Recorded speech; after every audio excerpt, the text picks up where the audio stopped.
Hey guys, Videos here, and today I bring you a new video about a ground slam champion, which is amazing, and probably in my opinion it's gonna be nerfed because it takes advantage of a synergy which in my opinion shouldn't be working, or at least doesn't make really sense, because it relies on taking advantage of the Call of Steel, which is granted by just equipping a steel skill, could be lancing, shattering, or splitting steel, and the real source of the damage is another skill rather than a splitting a steel skill. So you could be dealing the whole physical damage with ground slam, applying all the impale with your ground slam, and then taking advantage of the Call of Steel and deal in order to deal the massive damage which all this build relies on.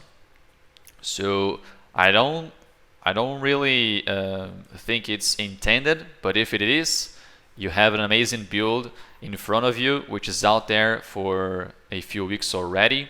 A lot of streamers have been publishing this build, so why not make this one also for you guys, okay?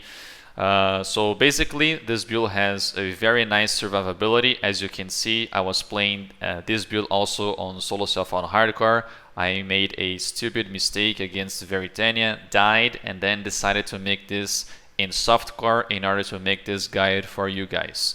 Alright, so all you want to do is to take advantage of the impaler, since we can apply 4 additional impale hits on a single hit. What does this mean is that whenever we hit, we apply 5 impales at once, but we cannot apply impale for the next 4 seconds. So what's the best option here is to deal as high damage as possible with one single hit, which means we don't actually need any attack speed. We can use the ground slam, and we can use plenty of war cries in order to buff our damage as much as possible.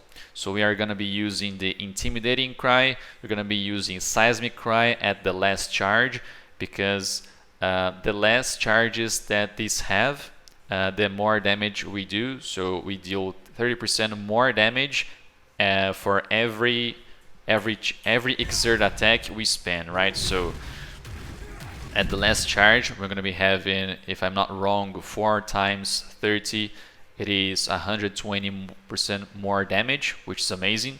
We're going to be also using the Blood and Sand and Flesh and Stone at the blood stance. We're going to be using Berserk because of the rage that we have, so you can deal even more damage. You can or cannot apply place the War Banner. If you place the War Banner, you'll have even more damage, but personally, in my experience with this character, this wasn't needed at all. You can use the Vault Breach instead to have plenty of monsters around the boss, so every time you apply the Call of Steel, all the monsters around the boss will also apply damage to the monsters in the area, which will make your damage skyrocket. And last of all, you're going to be using the phase run with your flasks up, and then one single hit of ground slam with the Call of Steel afterwards will be enough to kill every boss in the game with one single hit.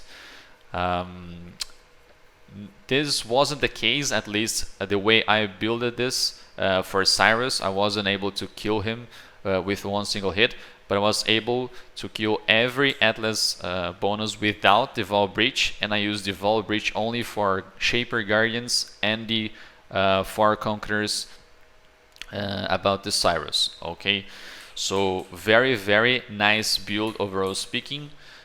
Some details I'd like to point out is that you're gonna be aiming for a Lord of Steel with chance to impale. Call of Steel deals reflected damage with increased AoE. This will help you with your clear speed, and also Call of Steel causes increased reflected damage. There are 3 types of Lord of Steel. Apparently this one is the best one, so aim for high numbers on these 2 modifiers. You're going to be also looking for a rapid expansion. This jewel can be found at the Act 5 quest. This is also good to increase the angle of your ground slam. It will eventually grant you endurance charges as well. And A very nice upgrade that you can do is use a Lethal Pride Jewel. This jewel is amazing for this case because if you see here, whenever we don't use the jewel, we're gonna be losing the rage that we just generated. Iron Grip itself is useless for this build, but as soon as you have a Lethal Pride influenced by a Koya, you can see that this keystone is transformed into the chain breaker. So every keystone in this radius under the Akoya influence are going to be transformed by to the chain breaker. Chain breaker is another keystone, a timeless jewel keystone that makes you regenerate 3 rage per second. So if you can regenerate rage, this means that you can use Berserk. And what Berserk does, you probably already know this if you played a Berserk character, for example. Berserk will make you have more damage, more attack speed, and take less damage from the enemies. So your Ground Slam have some tooltip, but whenever you use your Berserk here, you'll become bigger and a lot stronger as well, as you can see. And your rage will start to degenerate. It's going to be falling down until it eventually reaches 0, and it will start going back up again. So basically, this jewel is very nice to have. Another very important detail is about your weapon. You can use an experimented base with 1 additional exert attack, which came out in 3.12 Heist. Otherwise, the best option here would be a Karui Chopper, because all that matters here, like I said, is the physical damage that your weapon can achieve, and not the attack speed it does have. So, as you can see here, I have plenty of physical damage. I have a tier 1 flat and some of a percentage. What I did was to use plenty of jagged fossils. But basically, all you need to know is to have, as you can see there, 493 until 822 physical damage.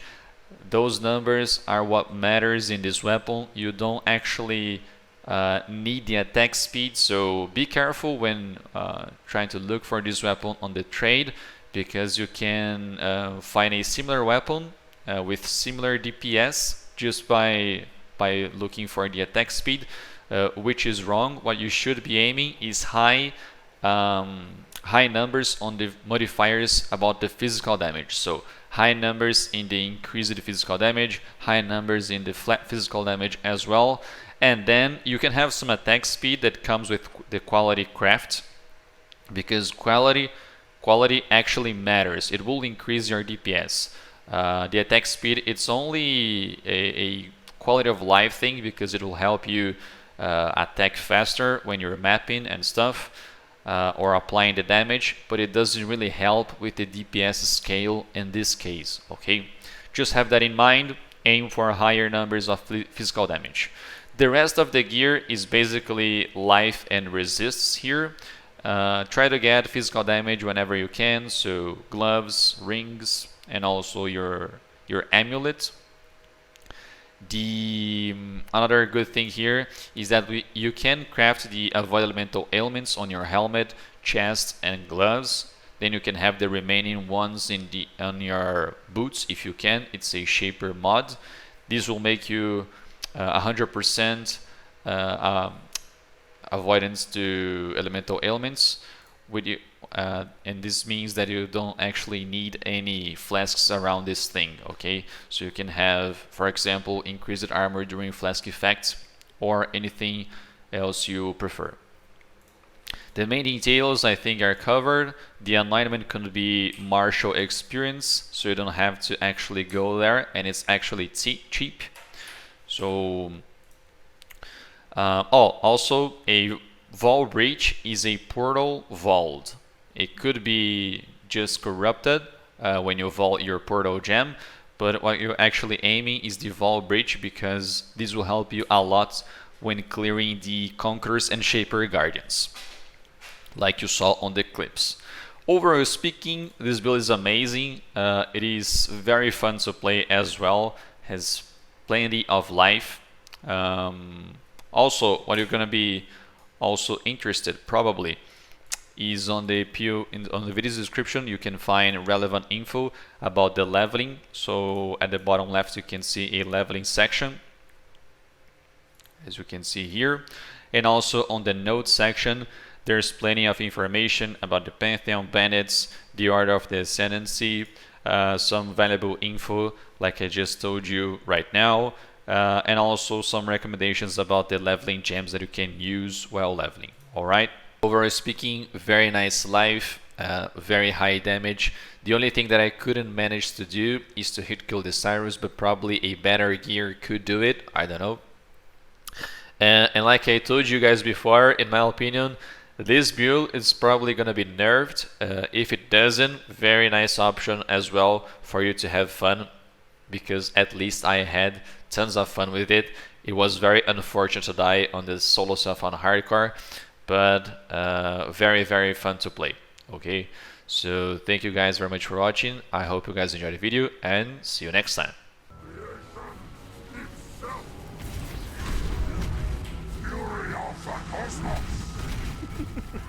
What's this? A real challenge. You finally caught my attention.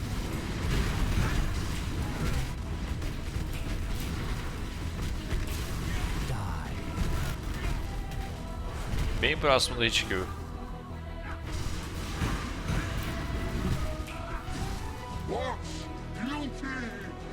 Imagino que vão ser 2 porradas por coisa. Se eu deixar faltando 2 aqui. Acho que se eu deixar faltando 2, passa. Assim. Droparam o Mirror, Awaken, Awaken Mood Strike. Ah, seria humilde, né? The others found strength in their projection. They became reliant on it.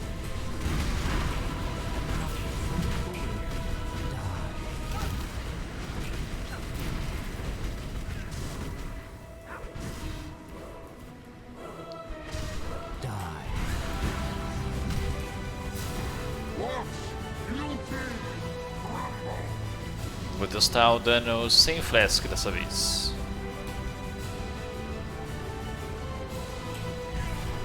Com 2 aparentemente foi o suficiente. Vou esquipar. Obrigado pelo seu follow, meu demais. Life really interesting enough to warrant all this pain.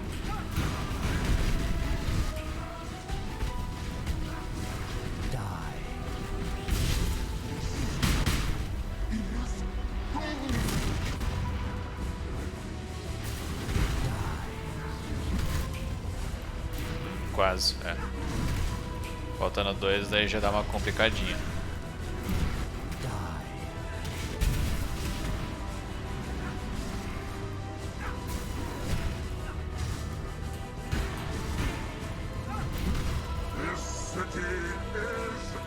Acho que a melhor situação mesmo é você aplicar as porradas como deveriam ser, né? Todas faltando 1 aqui no Seismic Cry.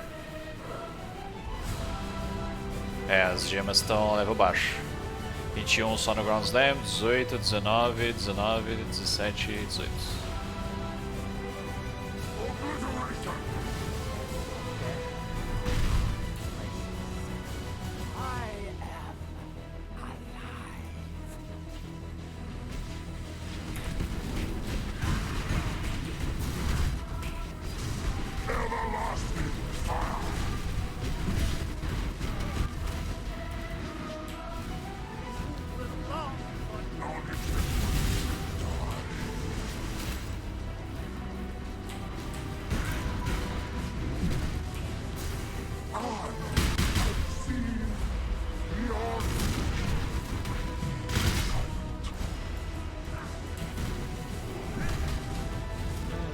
Acertei ele sem querer.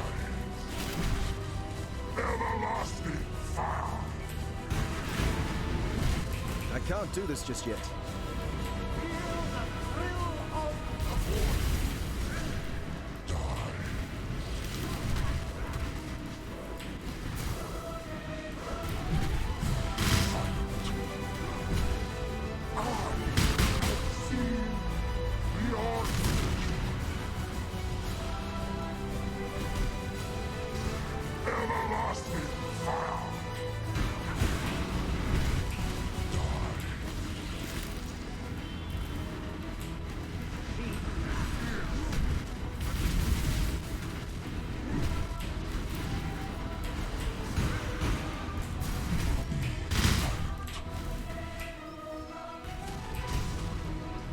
Parece que ele perde, mano, os Imperial Stacks.